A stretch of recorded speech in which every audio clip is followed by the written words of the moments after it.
human beings have a capacity to do something that no other creature, including all of the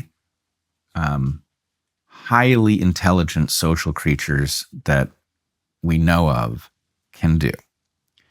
And that is to pass abstractions from one individual to another.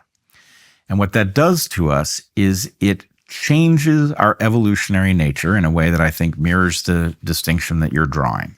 Because what we describe in our book under the heading of campfire is that human beings can take, let's say that your tribe finds itself either with the failure of the niche that it inherited from its ancestors or having moved across space in a way that that niche is no longer applicable, right? You've gone from being a coastal people to an inland people, and you're no longer gathering shellfish. You have to find some other way to feed yourselves. The way that problem is solved, we believe, is that people gather, we think, at campfire when our eyes are no longer capable of allowing us to be productive out in the world. We gather around campfire and we take the amazing cognitive and perceptual machinery that we have, and we pool our resources. We parallel process problems asymmetrically. Everybody around the campfire has different strengths and weaknesses. And by putting something into the common space, we can take the puzzle. I saw a creature. I do not know how we're going to get one, but I have reason to think it's edible and that it would be worth our time. You take that puzzle and you put it into the common space, and people process it independently, asymmetrically, and pool their understanding, which allows human beings as a living instantiation of lineage to have capacity that far exceeds the sum total of the capacity of each of the individuals. So we have an emergent capacity that is leaps and bounds greater than we as individuals pooled together could do if we could not exchange abstractions, and then any other creature that does amazing things in the world, be it wolves or orcas or whatever it might be, anything that they might be able to do. And so the reason that becomes the story that you're telling is that once you have the ability to divide up a puzzle by handing over the abstraction to the other members of your tribe, and then parallel process and put the sum total back together and find hopefully the foothill of some new niche that you can climb and discover the full dimension of, that once you can do that, you need consciousness. So our argument in the book is that our consciousness is fundamentally collective first, and that individual consciousness has been overly focused upon because our individual consciousness is so much more vivid than our collective consciousness. Because I can tap into my own consciousness. I'm very convinced that it exists. And if I think about the consciousness between people that I know, I don't know if I'm speaking in metaphor because I can't look at it. Mm-hmm. Vygotsky, the Russian linguist, developmental linguist, had an idea that was parallel to that. Great. So, yeah. And obviously we use words to think with, and the words are collective constructions. So that's the key. Once you have built the architecture that allows you to have a collective consciousness in which you can share a puzzle, what you now have is the ability to take that same toolkit and play the game with yourself. Yeah, exactly. I think that's exactly right. And so once you can do that and you can play the same game with yourself, well, now it gets elaborated. And the idea that I can be of two minds about something, and I can actually argue both sides of the thing to try to figure out which thing I'm more compelled by, that's a pretty special trick.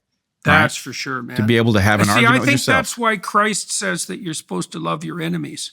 I think the reason for that fundamentally is that if you can practice that, you can take the perspective that's most antithetical to yours, which is where the revolutionary significance might lie, and you can give it a fair shake and separate the wheat from the chaff, right? And you can't do that if you demonize everything that's not you, right? You have to presume that in the antagonism to you, there's something that can be radically gained. Yeah. Maybe that's the reason there's an adversary in existence per se. So that's really an argument for a compassionate theory of mind. And one of the things, who knows how much has been lost in translation, of course, But one of the things about the story of Jesus that I think is fascinating, just from an evolutionary point of view, is that what Jesus is effectively arguing in many different places, in the story of the Good Samaritan, in the Sermon on the Mount, the Golden Rule, he is arguing for a broadening of the concept of self, right? The in-group is getting larger as a result of this. And what you're suggesting about the paradox of love your enemy actually has an interesting outgrowth, which is if you do that, if you take all of the people that you're not supposed to get along with and you make the attempt to feel things as they do, not even just understand how they feel, but to actually extend compassion to them. Some of them, you shouldn't do that. And I'm sure Jesus would say something different, but you shouldn't really do that with a psychopath because they're going to use it to parasitize you. But for many people who you might initially think are your antagonist, if you consider that they might possibly actually be a collaborator, you will end up enlarging the number of people who are actually on your team. And so if I can just yes, definitely complete the story here, I think one of the reasons that Christianity took on such a dominant position in the world is because this message of broaden your in-group is a perfect match for the age of exploration. And that right. if you're on a landscape where the environment is zero-sum and you are fighting over resources that are already all known, then it doesn't make sense to radically in-group because somebody's not going to eat. On the other hand, if what you are doing is adopting a larger and larger piece of territory, the key is actually not fighting when you could make profit from an environment that doesn't fight back, but also, and this is interesting, the Old Testament is not a book of monogamy, and the New Testament is. And here's why that seems to fit this whole model. The mating system that allows a population to grow at the maximum rate, if it's humans, is monogamy. And the reason is because human babies are so expensive to raise that bringing all capable adults into the process of contributing to the raising of children elevates the number of viable children that get produced per generation.